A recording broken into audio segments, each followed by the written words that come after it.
Hiya, folks. In one of my very favorite movies of all time, Repo Man, there's a scene where Bud, played by Harry Dean Stanton, gives a piece of sage advice to the aspiring Repo Man, Otto, who's played by Emilio Estevez. Ordinary fucking people, I hate them. Me too. What do you know, kid?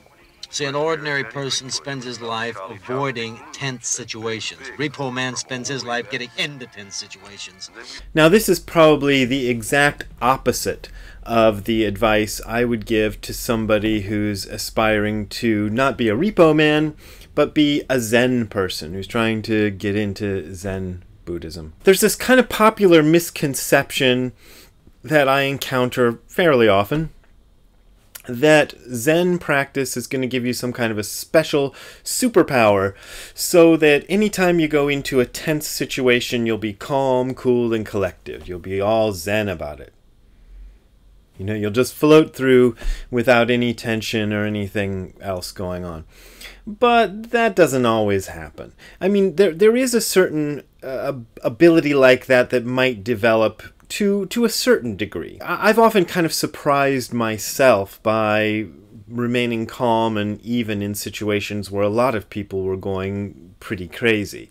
So yeah, it happens a little bit. But there's something else that happens that I think is much more important. And that's that when you are sitting Zazen, you're kind of watching your own triggers kind of come up as they do. Things start popping up in your brain, and you can see how you're reacting to them, what sort of thoughts they produce as they bounce around in your head, what sort of tensions they produce in your neck and shoulders and breathing and your heart rate.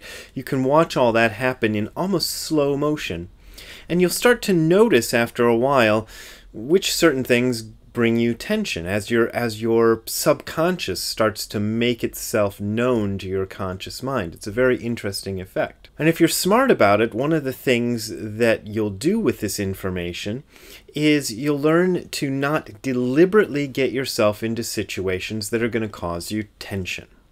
Now, of course, in life, you can't avoid every tense situation. You're going to get into some of them now and then, and that's shoganai, as the Japanese say. It can't be helped. But you can avoid deliberately putting yourself in situations. You can watch how, in fact, that you do deliberately put yourself in situations like that all the time, and say, well, I'm not going to do those things anymore. And the benefit of that is you spend less time getting tense. And when a tense situation happens, your level of tension starting out, getting into that tense situation, is lower than it would have been before. Like before, your tension level would have been up here because you've already put yourself in a bunch of tense situations, and something sends you off and you're off through the roof. But if your tension level is here, and then you get into a tense situation, you're about here, when everybody else is way up here off the screen. So that is really useful. It's not the same as avoiding things or hiding from things. You don't want to do that. But you want to avoid deliberately putting yourself in situations that you know cause tension. Some of you saw my previous video in which I was getting kind of tense about what has come to be known as Covington Gate, and I'll leave a link or something below, or you can look at my other video to see what that is or what that was. But the short version is, because of social media, a huge proportion of this country, the United States of America, got itself very, very tense over a situation that in the end turned out to be pretty much nothing. There was nothing going on, but everybody, because of the way it was framed by social media and then by the legitimate media responding to social media, got all crazy about it. And I got caught up in that too, which is not a good look for a guy who spends his time or is involved in and makes his living teaching about Zen and writing about Zen. You don't want to appear to be tense. Now, if I was more interested in cultivating a specific public image, I probably wouldn't have put out that video, or I'd probably take it down by now, and I certainly wouldn't be commenting about it here. But I'm more interested in honesty than in a public image, so there you go. I'll probably cut my number of orders that I get from New Age bookstores to stock my books, but there you go. I think this kind of stuff is important and interesting to share with the wider public.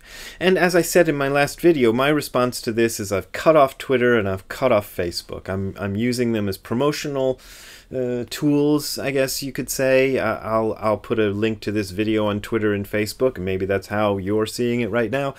You know, and I'll put up links and use them as promotion, but I'm not going to watch Twitter, I'm not going to read it, I'm not going to go on there and comment, I'm not going to respond to other people commenting, I'm not going to read stories there. I'm just off of it, and I've been off Facebook in that capacity for a while. Social media is a very new thing. If you really think about it, the first sort of forms of social media that I know of started about 20 years ago.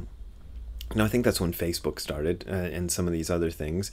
You know, you had email and stuff before that and the internet, but really, it's only been about 10 years that widespread social media has become a thing.